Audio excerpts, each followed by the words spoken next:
piece. It's a glorious noise that rocks the earth, and the green flag is out, and a problem without the back with the Kid Rocket. Wow, a tough shot for the number 1 of Josh Richards. Spun around like a top as he hit the infield and bouncing off the jersey barriers. Got kicked into the inside wall, contact.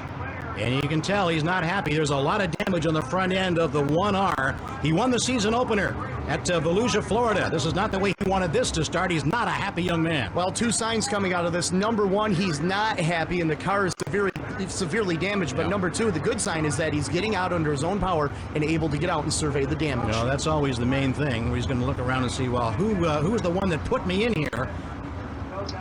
He's surveying the nose of the car to see what happens. As they came down to get the green, it looks like contact was made with Robbie Blair, sending Kid Rocket spinning into the infield. A tough shot on that Rocket chassis. That's a helpless feeling. You're coming around to the first turn, all of a sudden you get hit in the back end, and you're heading for the concrete. You can't do a darn thing about it. Hope it's cosmetic. Hope it's not a bent front clip. Let's go to Mark Kenyon. Big hit, Josh. What happened to your right? Blair just cut down in front of us, and it just shoved us through the infield. We had nowhere to go. It bumped me and, knocked into the wall. And it sucks for, we're going to have a good car for the points tonight. It just sucked, but we'll just have to go from there. What are you going to do? That's the way racing goes sometimes. Tough break. Well, I think he used the right word. He has cause to be concerned. This was a violent lick. It sure was. Robbie Blair will keep his starting spot, but Josh Richard will have to go to the rear field and even into the pits to get that car fixed. That's how it works. With the violence of wow, what a shot into those implement tires and into the jersey barriers. It's a good thing that he's A-okay. Yeah, that's the main thing. We'll get it all tidied up for the restart. It's the World of Outlaws Late Model Series on Speed.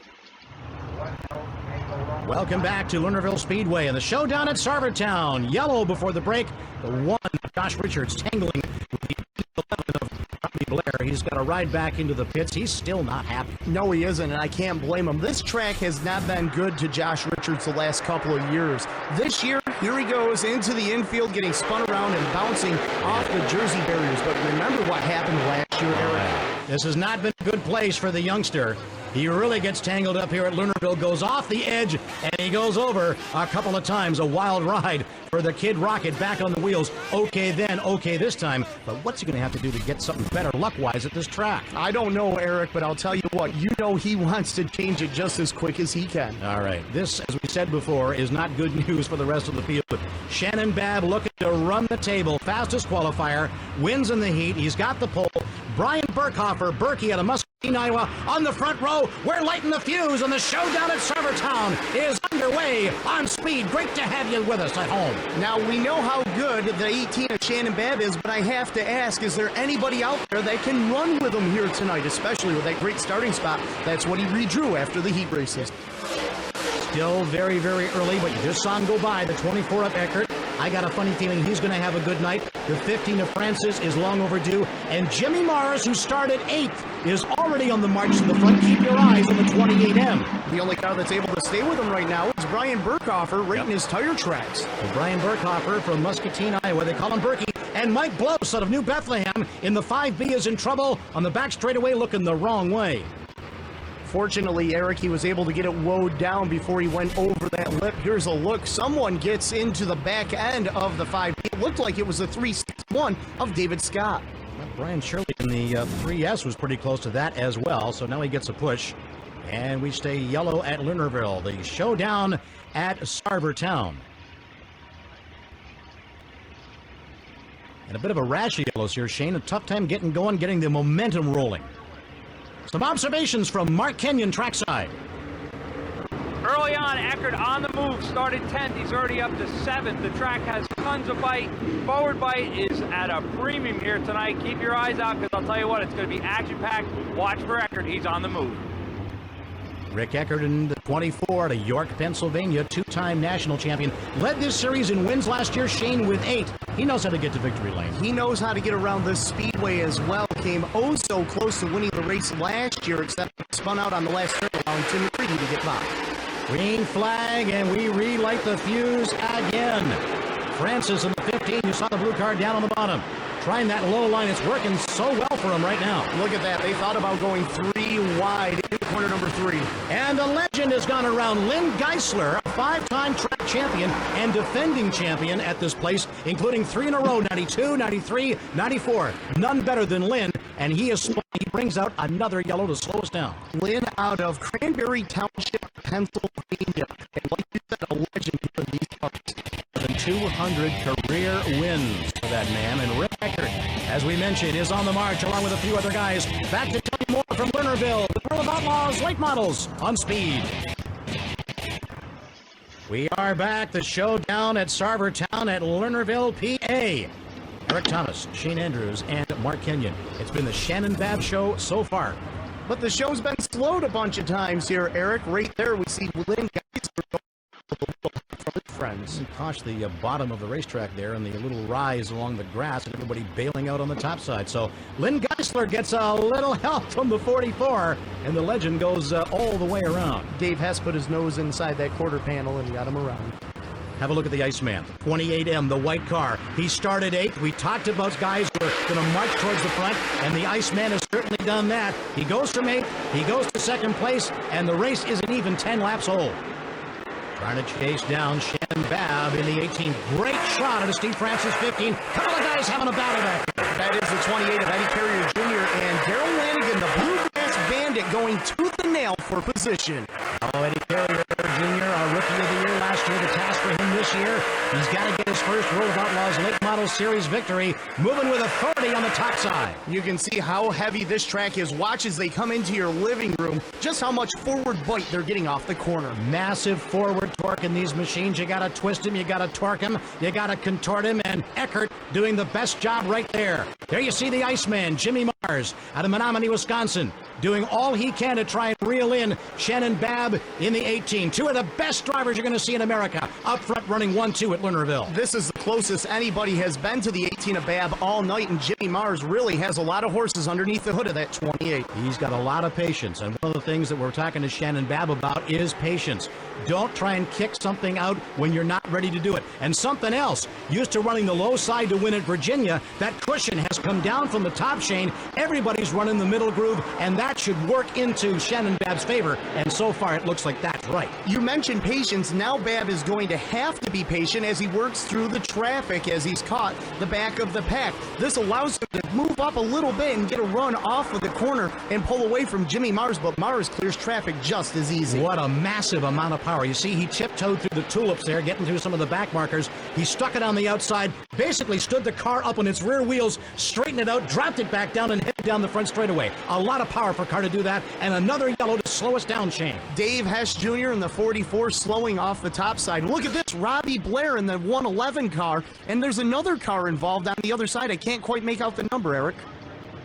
And we go to the binoculars. It's the 44 of Chris Madden. So Robbie Blair has had a pretty rough ride involved with Josh Richards early. He's involved in this tanglement as well. Dave Hess going pit side. I wonder if he had any problems after the contact with Lynn Geisler early on. Yeah, could be. But when you're all fighting for the same piece of real estate, you are going to make contact. This is not no contact racing. You're going to bump into guys every once in a while.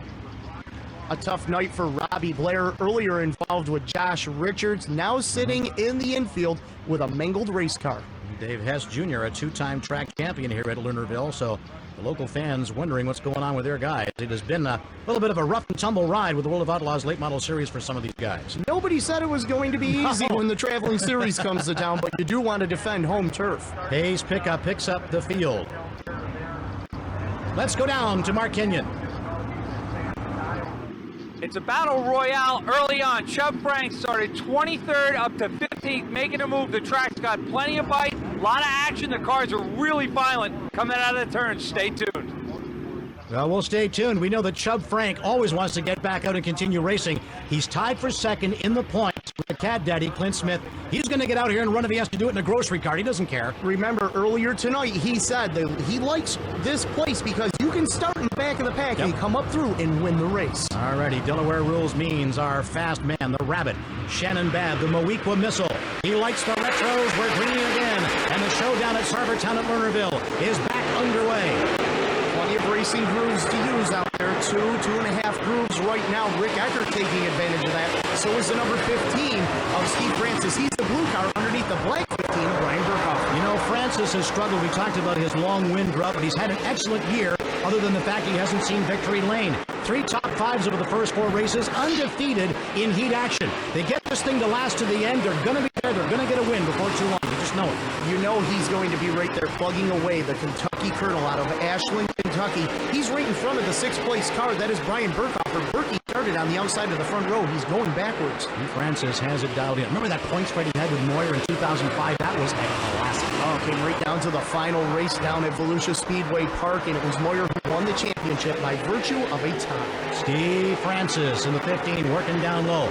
Look at the lead that Shannon Babb has on Jimmy Mars, although Jimmy, known for his patience, is probably just backing off a little bit and let the rabbit wear himself out if he can. But make no mistake, Shannon Babb has been spot on precise since the opening bell of this thing. Josh Richards back out on the speedway, Eric. You know points are ever so important. Kid Rocket came into tonight. He was 7th in points, looking to catch Rick Eckert. Checking in with the crew, they've got a bent front clip on the Richards 1. That cannot be a party to steer, but he's back out. You're right, points are everything. If the car will roll, they'll get it out here. Another driver on the move. How about Shane Clanton's 25? He came from the Consi. Our top rookie, Tim Fuller, known to most from the modified ranks, has got a flat, and the 19 is slowing things down, and the yellow is out yet again. Fuller out of Watertown, New York, running for the Rookie of the Year honors. In the first 5 races, he's been the Rookie of the Race 4 times. Making that adaptation from dirt car modifieds to the late models. It's Babb, Mars, Eckert, Smith, and Francis. More to come from Lernerville. World of Outlaws late model series in a moment on Speed. Good to have you back for the showdown at Sarvertown, Lernerville Speedway, PA. The World of Outlaws late model series on Speed. Eric Thomas, Shane Andrews, and Mark Kenyon. Jimmy Mars sitting back there in the number 2 position, won a heat race earlier tonight, his 2nd heat race win of 2007. Getting back underway, let's watch the restart from the rear of the 15 of Francis. Eddie Carrier with some smoke in the 28. Wow, did you see Francis's car come up? It looks like contact with the 28 of Eddie Carrier. Wow-wee, I'll tell you what, it is a rumble out there tonight. And it looks like the camera survived that ball. He must have jumped up about 2 or 3 feet in the air, lifted those left side wheels way up off the ground. Contact from Eddie Carrier, who was smoking, and more jostling on the top. Brian Burkhofer gets biffed up to the high side. I thought maybe that was a push in the 28 car, but that was more of a shove on the 15 of Burkhofer. It was a hip check for sure. Donnie Moran, one of those world-famous World of Outlaws late model series names, an icon in this sport. You talk about Bloomquist, you talk about Donnie Moran in the same breath. You know, he's just one of those drivers out of Dresden, Ohio that just loves to race. He'll show up anytime, any place, and race against anybody. The other thing I like about him is he still has the Donnie Moran Racing School where he develops young up-and-coming, developing talent in dirt late models, and that's always a good thing to try and give something back. Francis or someone shedding some parts, that's going to bring out the yellow. You got debris on the track. I think that might have come from the 32C of Vic Coffey as we see him limping down the front stretch. Oh, yes, he's got a left rear sneaker gone down, and it's frayed the quarter panel back there. This 32 looks pretty mangled in the back end. Boy, I'll tell you, everybody is just looking to get to the front quickly. No patience as they're using that front nose piece on these quarter panels to let everybody know they're right there. Let's quickly go down to Mark Kenyon. Babb didn't want to see that caution early on. He was just getting a good rhythm going, and now it's going to bunch up Mars and Eckert. Eckert's on the move. Eckert's coming. He's the top outlaw right now, running 3rd. Approaching the halfway mark of the showdown at Sarvertown, and so far it has been the Moequa missile. Shannon Babb and everybody else has been smelling his exhaust. Well, he will start up in front once again. Delaware double file restarts up until the halfway point of the race. And Shannon Babb, he can restart from whatever lane he wants, and it looks like he likes the top side. You know, he likes the top side, used the low side at Virginia, but we talked about in that show last week, this man's ability to adapt. As we said earlier on in the telecast, he's only seen this track on television. If you can run up high, it works. If you can run in the middle or down low, it's going to work there as well. Current points leader Shane Clanton in the 25 had a rough night. He had to come from the consolation race, but he's starting to make his way forward. He still has a lot of good cars in front of him that he needs to get around. Second to Tim McCready in the Outlaws points last year. He's free and clear, position number 1. He wants to do all he can not to slide out of that number 1 run. Jimmy Mars in that 28 has been impressive. Absolutely. Aaron. Wow, has he been impressive. But Rick Eckert in that 24, here's a guy out of York, Pennsylvania. He knows his way around this track. He's going to start to give these top two cars fits. Absolutely. Eckert, a two-time national champion. Look at the restart and look at those great starts that Babb gets. He just gets the whole shot every time. He's very, very consistent. One of the reasons why he's so good. 3 grooves to use through corner number 1 and 2, and everybody getting tremendous bite. Look at Daryl Lanigan and Chris Madden doing battle. And we got some people hopping and bucking. That's Moran taking a little bull ride there in turn 4. When you have a lot of moisture in the track like this, especially off the exit of the turn where they mash the gas and the tires really dig in, it develops a little bit of bump. The track crew, we got to give them props. Absolutely. They did a fantastic job getting this track race ready tonight. Yeah, we'll have an extra cool one for those guys because the weather has not been conducive to good track conditions. This place is about as perfect as you can get in weather like this. Moran, the 99, continues to advance forward. It's still Shannon Babb, though, running away from Jimmy Mars. Do you think Mars is just holding back right now, or do you think he's giving it all he can? Well, it's hard to say, but I'll tell you what, the guys have won as many races as he has, a 22-year veteran, to be impatient. I mean, he's on it, but he knows what Babb can do. He's right up against that cushion that's come down, as we said, off the top of the racetrack, and here he is in the office of the 18, working hard. And he isn't really working that wheel a lot to turn it left or right. Very smooth through the corners. You don't see his hands leaving the 11 and 2 o'clock position very much. I'll tell you what, Jay Hunt was the #1 crew chief in the UMP series last year. He's the only guy along on the crew. They know how to set up the car. They just eyeball it, set it up where they think it needs, and away they go. Jimmy Mars now, he's got to do a little tiptoeing back here. As we talked about, through the back markers at the back of the racetrack, Shane Clanton, the 25, Mars down on the bottom in the white number 28. It's a great battle, but Mars does not want to lose sight of the Babb 18 of all, Shane. No, he doesn't. Babb was able to clear the 25 of Clanton easily. Now Mars is held up behind him. This is allowing Babb to run away and hide. Absolutely. Takes a peek down below as they navigate out of 4. Almost side by side. Shane Clanton out of Locust Grove, Georgia, the 25 on the top. Jimmy Mars out of Wisconsin down on the bottom. Clint Smith, we haven't seen him for a while, moving up. He's second in the points. Eddie Carrier Jr., he's had a rough night literally on the speedway. He takes it to the pits. Yeah, Eddie Carrier Jr., the Salt Rock Express is rolling slow here at Lernerville. And the kid, Rocket, Josh Richards in the 1 with that bent front clip. He's a sitting duck here for Babb as he continues to work his way through traffic. Just about as precise, just about as pinpoint accurate as you need to be to get through traffic. Kid Rocket out there for points. Every car that falls off, that moves Kid Rocket up another position. Shannon Babb, as we said, has led this thing from the opening bell. They've gotten close. Mars has gotten the closest, but so far cannot close to make a pass. And we've got a problem again with Francis. Have a look at this really woogity right rear wheel. Looks like it's more than just the right rear. I think he may have done substantial damage to the rear end of the number 15. Here is the rear shot out of the Francis 15. You can see he's doing a little rototiller work. That's definitely a busted rear end. He's digging up the track as he's rumbling off. You can see the clay filing up here because that rear end is digging into the racetrack. The bad luck continues for this guy. A tough break. He won a heat race again tonight. He's won a heat race at every event this year. Yeah, he has, but he's going to need some repairs because that back end is pretty much shattered on the Francis 15. This man has been superlative, looking for 2 in a row and looking to run the table here at Lernerville. Hasn't had to use a lot of tear-offs because he's been in front of noticed everybody that tonight. too? Yes, Exactly. a very clean face shield on the Shannon Babb, number 18. He's leading, and Steve Francis is 5th, but not for long. Getting down toward the bottom of our 50-lap World of Outlaws Late Model Series showdown at Sarvertown from Lernerville on speed. Good to have you back at Lernerville Speedway, Sarver, Pennsylvania. The showdown at Sarvertown. The number 1 hound, Jimmy Mars, has got some damage with the explanation. Mark Kenyon. Heavy damage on Jimmy Mars on the right front corner of the car. He hit a rut so hard the car bounced into the air and he nose planted the right front. The track caused that damage. Well, he's the one guy that we thought would be able to chase down Shannon Babb. Whether or not this causes any kind of aerodynamic disturbance, we'll have to wait and see, Shane. Well, we're going to find out as they get the green, but keep your eye on that 24, Rick Eckert back there in position number 3. He's been patiently sitting back there waiting for something to happen with the top 2.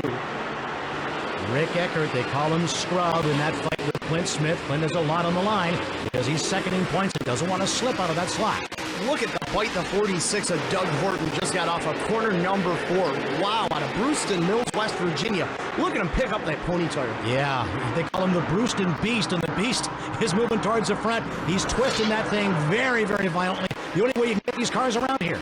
That's the only way. You're right, Eric. The only way. You really got to twist these chassis over. They lean right on that right rear tire and just rock it down the straightaways. So Jimmy Mars has got some front nose damage. Doesn't appear to be arresting his forward momentum right now, but he's got real estate to make up to catch this 18 guy. But he's losing real estate to the 24 of Rick Eckert and Clinton Smith, as both of those guys are closing in on him. We talked about Rick Eckert on the top of the show. Could have a good run. He's got a good run going too. So does the Cat Daddy, Clint Smith, out of Snoy, Georgia. A long way from home, but he's loving this track and moving up too. Mars has got his hands full up front with Babb, but watch out for these two guys out the back door.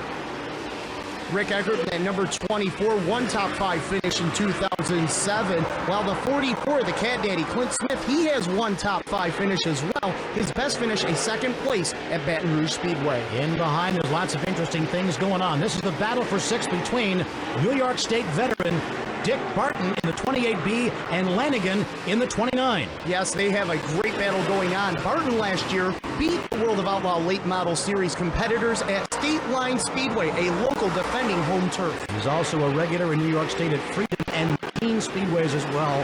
One of the top flight runners that New York State has ever produced in dirt late model. That number 29, Darrell Lanigan, he's no slouch either, Eric. His 2007 season didn't start out the way he wanted it, but he does have 2 top 10 finishes in the last 2 races. What I like about this Lanigan guy is he's very, very consistent, and in any kind of racing, consistency means a lot. 16 top 5s for this guy last year. If you're 5th in the points in the series this competitive, you're doing okay. Look who's closing in on him. Donnie Moran in the number 99 has made his way back up to the front of the field. 4-time Stars Series champion, 3-time Circle of Champions champion for Donnie Moran, 55 years old, not slowing down at all. He's going to be a factor before this is all done. Shannon Babb, Chubb Frank in the 1. He's got to be careful as we get down towards the bottom of this. Talk about a reversal of roles. Chubb Frank is about to go down a lap. I never would have thought coming into this race tonight that Chubb Frank would be going down a lap to the race leader. I thought for sure he would be up on front of this pack. Tied for second in points coming in. Now, this could play right into Jimmy Mars' hands in the white 28 because Babb is getting slowed down by some of the back markers here, and he's got to have to be careful because Mars is right there. He can hear him percolating back there. He can hear him, but he doesn't know how close he is. There are no radio communications between crews and drivers. They can use hand signals, but they cannot use radio, so Shannon Babb needs to be careful. Shannon Babb with Chubb Frank and Josh Richards up ahead. He knows that Jimmy Mars is back there. Does he try and do something radical? I don't think so. He's just going to have to be patient and hope that Mars can't find an opening. Babb's car has been great on the bottom side of the speedway. I don't think he wants to venture to the top side and open the door up for anybody to try and get around him. And you're right, that handling is so good. At the beginning of the race, middle, and at the end of the race where you need it, the car is not being violent at all. And Mars trying to close in. Can he catch him? He's got the thing planted on the floor. If Babb doesn't go to the top side to get around Chubb Frank, he needs to wait for Chubbzilla to make a mistake and open up the bottom for him to get by and put some distance between himself and Mars, and there it is. There it goes, down on the bottom. Shannon Babb only backs off a little bit because he said, if I get in there, I might get into trouble. Chubb Frank running his line up against that cushion. He doesn't want to cross up either, but he knows that Shannon Babb is back there because he's trying to get by him. You follow a guy enough on the speedway, you know what lines he's going to take, and you have to pick the precise moment where you make your move to get around him. Patience is something that we talked to Shannon Babb about after his win in Virginia. It's not easy, especially on a track you've only seen on television and never raced on before. But he's learned something. I might as well just stay here and let the other guys work for it. I know my car is good. If I try and do something radical, I may go backwards and fall right into the clutches of the Jimmy Mars 28. There was an opportunity as he came off of corner number 2. Now the door swings open once again. Babb looking to get around Chubbzilla. He'll do so to give himself a little buffer between himself and Mars. Chubbzilla gets not only on the cushion, he's in the next county on the cushion, and that gave Babb the gap he needed on the front straightaway to go. I finally got some racing room here to try and put some distance back on Mars. But he still has Josh Richards and Shane Clanton in front of him, and Mars is still suffering, trying to get around the number 1 of Chubb Frank. He can't quite do it. Now maybe he can off a 2. Yeah, he's got a little room here now. Jimmy Mars, who markets the Masters-built chassis to his competitors, who can all tell everybody we get our Masters-built chassis from Mars, but so far, extraterrestrial. It's Babb, Mars, and Eckert as we're down towards the last few laps here, Shane. Another Masters-built chassis running back there in third. That's with Rick Eckert underneath it as he races down the back straightaway. He's trying to get up and challenge Mars. Oh, yeah, somebody else almost got up over the edge of the back straightaway as well. Shannon Babb coming down to try and make this thing 2 in a row. There has not been a repeat winner with the World of Outlaws late model so far this year. Are we in to a little bit of history in the 2007 season? I don't know about you, Eric, but I love dirt track late model racing. This is awesome. The great equalizer. Slower traffic in front of the leaders playing a role in this race. Mark Kenyon had it pegged perfectly. He says working your way through the back of the pack in traffic is going to be key to the guy who wins this. And so far, Shannon Babb has been picture perfect. White flag, last lap. Shannon Babb underneath Josh Richards. He gives himself a little bit of breathing room, Eric, but does he have enough to hold on as Jimmy Mars is able to get by? Jimmy Mars, I don't think he's got anything left in the holster in terms of bullets. Shannon Babb doesn't run full-time with the series, but after the win in Virginia, a lot of people think that he should. Coming around turn number 4, looking for it, Yabba Babba 2! Shannon Babb does it again. Bookends with the World of Outlaws late model series. He makes it back-to-back and the first repeat winner of 2007, and he leads every lap. Back to talk with our winner from Lernerville, the showdown at Sarvertown on speed in just a moment. The World of Outlaws on speed is brought to you by Crane Cams, the official valve train of the World of Outlaws, and by worldofoutlaws.com.